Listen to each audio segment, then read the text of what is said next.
31 जुलाई को हुए मुंबई जयपुर एक्सप्रेस गोलीकांड की, जिसमें आरपीएफ के एक कांस्टेबल चेतन सिंह अपने एक assistant sub inspector Tikaram Meena समेत 4 लोगों की हत्या कर दी। इस घटना के तुरंत बाद पहली बात यह सामने आई है कि आरोपी चेतन सिंह का मानसिक संतुलन ठीक नहीं था। रेलवे के वरिष्ठ अधिकारियों ने ऐसी ही बातें कही, लेकिन फिर सवाल उठ रहा है कि चेतन सिंह ने जिन लोगों को मारा उनमें उनके वरिष्ठ अधिकारी को छोड़ दिया जाए तो बाकी 3 एक ही समुदाय विशेष के लोग क्यों थे? चेतन की गोली से मारे गए चौथे शख्स की पहचान सैयद सैफुद्दीन के तौर पर हुई है। आरोप लग रहा है कि चेतन ने पहले सैफुद्दीन की पहचान सुनिश्चित की और फिर उन्हें गोली मारी। 43 साल के सैफुद्दीन हैदराबाद की एक मोबाइल दुकान में काम करते थे। अपने दुकान मालिक के साथ जयपुर से मुंबई आ रहे थे। अब आरपीएफ कांस्टेबल चेतन सिंह की गोली का शिकार हुए। हैदराबाद से सैफुद्दीन के परिवार के साथ मुंबई आए उनके मित्र वो आरिफ रिजवान हैं। उन्होंने आरोपी सिपाही की मंशा पर सवाल उठाए। इनकी शॉप के ओनर के जो बेटे हैं, उन्होंने यहाँ पर आने के बाद ये बताया कि ये वहाँ पर जाकर आदमी को उठाकर इनके चेहरे को देखकर, इनका नाम पूछकर इनको दूसरे कंपार्टमेंट में ले जाकर उनको शूट किया। जैसे कि आपने सुना अभी थोड़ी देर पहले, तो क्या जिस आरोपी कांस्टेबल को मानसिक तौर पर बीमार बताया जा रहा है, उसने चुन चुन कर एक समुदाय विशेष के लोगों को जानबूझकर निशाना बनाया? यह वो सवाल है, हेट क्राइम का सवाल, नफरत का सवाल, जो कि इसलिए भी सामने आ रहा है क्योंकि एक वीडियो, और हम लगातार 3 दिन से ये कह रहे हैं, वो वीडियो हम आपको नहीं दिखा सकते कि वो बहुत ही भयानक वीडियो, खराब वीडियो, लेकिन उस वीडियो में क्या है वो हमने सबने देखा है। इस वीडियो में वो हिंदू मुस्लिम एंगल, इंडिया पाकिस्तान एंगल, भड़काऊ और सांप्रदायिक बातें कहता हुआ सुनाई दे रहा है। और अगर मानसिक संतुलन सेहत ठीक नहीं थी तो रेलवे प्रोटेक्शन फोर्स के अधिकारियों पर सीधे सवाल क्या नहीं उठते हैं कि उसे हथियार देकर ऐसी जगह तैनात क्यों किया गया जहां वो किसी के लिए भी खतरा बन सकता है।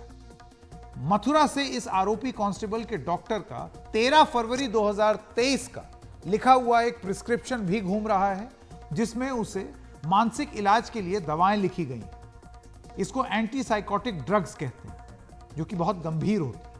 हालांकि आरपीएफ का यह कहना है कि चेतन ने कभी डिपार्टमेंट में इस बात का जिक्र नहीं किया। इस वारदात के बाद जागी है रेलवे और उसने इसकी जांच के लिए एक फैक्ट फाइंडिंग कमेटी बनाई। इसके लिए एक हाई लेवल कमेटी गठित हुई है जो एडीजे आरपीएफ इसके नेतृत्व करेंगे।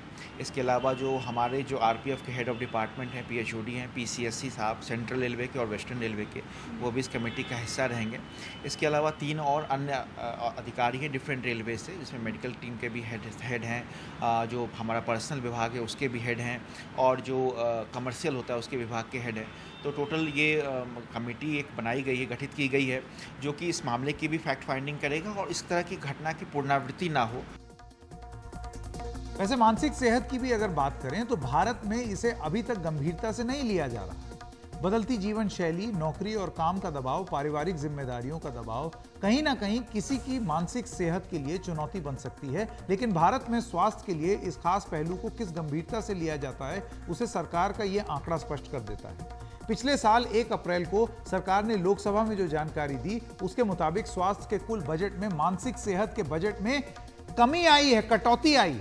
साल 2011-12 में स्वास्थ्य के 26,900 करोड़, करीब 26,900 करोड़ रुपए के बजट में मानसिक सेहत से जुड़ा बजट महज 418 करोड़ था, यानी 1.55%। साल 2020-21 में आते आते ये 1.09% रह गया। उस साल स्वास्थ्य का बजट 65,011 करोड़ था और उसमें से महज 713 करोड़ रुपए मानसिक सेहत के बजट के तौर पर रखा गया। मानसिक सेहत पर निगरानी रखी भी कैसे जाए जब इससे जुड़े डॉक्टरों की तादाद ही बहुत कम है। आपको यह आंकड़ा जानकर हैरानी हो जाएगी। कल ही यानी कि 1 अगस्त को स्वास्थ्य एवं परिवार कल्याण मंत्री ने राज्यसभा में जानकारी दी कि जुलाई 2023 तक देश में रिहैबिलिटेशन काउंसिल ऑफ इंडिया के साथ रजिस्टर्ड क्लिनिकल साइकोलॉजिस्ट की तादाद महज 3,372 है। 1.5 अरब की आबादी के लिए महज 3,372 रजिस्टर्ड क्लिनिकल साइकोलॉजिस्ट। ये तो 1 लाख की आबादी पर एक भी नहीं हुआ। क्या यह हैरानी कर देने वाली बात नहीं? अगर इस आंकड़े को राज्यों में बांटकर देखें तो आप हैरान हो जाएंगे। इसके मुताबिक सबसे ज्यादा रजिस्टर्ड क्लिनिकल साइकोलॉजिस्ट दिल्ली में है, 162। सोचिए, दिल्ली की आबादी 2 करोड़ से ज्यादा है। दूसरे स्थान पर है क्लिनिकल साइकोलॉजिस्ट के साथ केरल, उत्तर प्रदेश 101।